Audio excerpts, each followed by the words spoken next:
আসসালামু আলাইকুম। ও প্রিয় ভাই বন্ধুরা, আজকে আমি আলোচনা করব কিয়ামতের আলামত সম্পর্কে। কিয়ামতের নিকটবর্তী কিছুগুলি আলামত আছে, এগুলি আজকে আমি আপনাদের সামনে পেশ করব। 27টা আলামত সম্পর্কে আপনারা সবাই মনোযোগ দিয়ে শুনবেন ইনশাআল্লাহ। এই 27টা আলামত হইল: 1 নম্বর, ইসলামের প্রচার ও বিস্তার। 2 নম্বর, আল কুরআনের প্রতি মানুষের অপেক্ষা। 3 নম্বর, নবী করিম সাল্লাল্লাহু আলাইহি সাল্লামের সুন্নতের প্রতি মানুষের অপেক্ষা। 4 নম্বর, মতামতের ভিন্ন ধারা। 5 নম্বর, যুদ্ধ ও সংঘাত। 6 নম্বর, ভূমিকম্প। 7 নম্বর, মহামারী। 8 নম্বর, খরা ও দুর্ভিক্ষ। 9 নম্বর, অতিশয্য বৃষ্টিপাত। 10 নম্বর, সমুদ্রের উপকূলে বড় শহর ডুবে যাওয়া।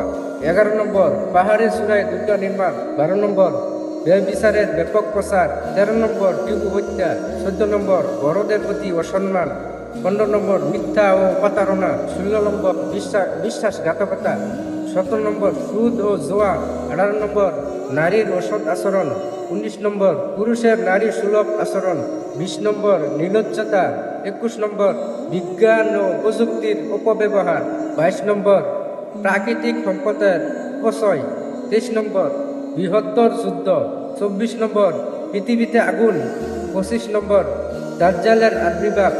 26 নম্বর, ইসরায়েলের আবির্ভাব। 27 নম্বর, যিশু। এই 27টা আলামত আপনাদের সামনে আমি বলছি। এই ভিডিওটা অবশ্যই আপনাদের ভালো লাগছে। সবাই একটা করে শেয়ার করে দিবেন ইনশাআল্লাহ।